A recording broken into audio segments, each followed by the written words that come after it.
What's up, ISA? Darth Cultus here with your May the 4th Training Tuesday. Um, so, today our first topic is two-weapon fighting. Um, Either last week or the week before, I briefly talked about Jerkai, which is our idea of fighting with two sabers. And I pointed out that in most cases, it's less efficient than just fighting with a single saber. And that still remains true. But I want to talk about some alternatives when we actually bring the realist and practical perspectives into the conversation. Um, why do I argue that fighting with two swords of equal length is not as advantageous as you might think? Problem is that in general it accumulates more disadvantages than it does advantages. The obvious advantage being that you have double the striking distance or striking surfaces, and if you are well coordinated, you can actually really confuse and rush your opponent rather well. The disadvantage is that you're dealing now with double the equipment, which means double the weight, which means double the effort, which means double the rate at which you become exhausted.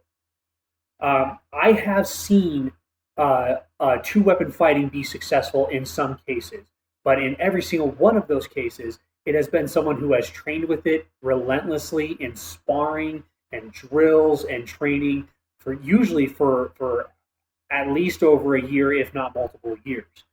And in those cases, what you find is that you have to have the kind of coordination that it takes to strike simultaneously at dual targets. And if you mess up that kind of approach or you telegraph yourself too much, all it takes is for your opponent to just stab you, and that's the end of it. So, in all fairness to equal weight and equal size swords, I am going to do a brief synopsis of what I think might be viable in that sort of situation.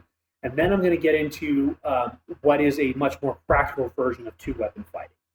So, with two swords of equal length, distance, weight, whatever, you're talking about having to really do rapid blows at different targets, and moreover, having the coordination to not cut yourself or lose a weapon or leave yourself way open.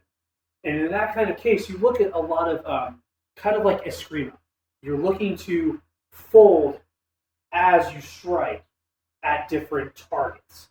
And then when I say striking simultaneously, I'm not talking about two at the same target or two at the same target, because it's still just one sword is all you need to block that. Instead, you could think of striking at the head and thigh, or head and stomach, or torso, or combining a stab with a slash. In those cases, yes, but again, the only way to make that work is to be very, very well trained in the coordination. And again, I've just been doing these little drills, and already both my wrists are like, why are we doing this? This is very heavy. All right, so to talk about a more practical view of two-weapon fighting, you'll see this in Eastern and Western style sword fighting. They came to very similar conclusions, and the only difference was the type of sword, and that is a short sword with a basket and extended guard, and a regular-sized weapon, or a long sword, arming sword, whatever you refer to it as. Now, unfortunately, I don't possess an actual HEMA fencing dagger with a nice basket and extended guard. What I do have is something a little similar, which is a butterfly sword, which does come with a sword catch on it. That's actually the main purpose of these weapons. Now, before, and again, any questions or concerns or anything like that, no. It's not sharp. So we're going to be perfectly safe today. Now, in this version of two-weapon fighting, you're looking for a couple of different things. Number one, you're looking to use the short blade as a way to guide, control, and block the offending weapon. Okay? Now, in a lot of places, people like to do the big old cross block with two weapons, but all that generally does is let them control your weapons at the same time and strike through your guard. That being said, let's say that we have a heavier opponent, a heavier weapon coming at us. A cross block is actually not a bad way to go as long as you are aggressive with it. And then using my nice little sword catch here, I'm going to capture his weapon and guide and then strike however I want. Now, in the same way that we were talking about with the equal length of swords, I can also get into some defensive, simultaneous offensive and defensive movements. So if a weapon is coming at me, I can parry with the short blade as I simultaneously stab or slash with the other weapon. Again, this takes a lot of coordination, but it's simpler because now you have a primarily defensive weapon. You have something that is made to catch and guide an offending weapon. Okay? So once more, my favorite style, which is the aggressive cross block, catch the sword, and then stab or guard or guide, whatever you're going to do. Okay?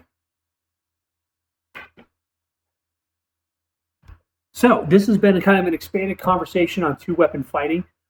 If you have other resources, other ideas on Jerkai, two-weapon fighting, two-sword fighting, by all means, please post them below. Like I said at the very beginning, I don't discount two-weapon fighting. I think it needs to be very carefully trained and developed before it becomes effective.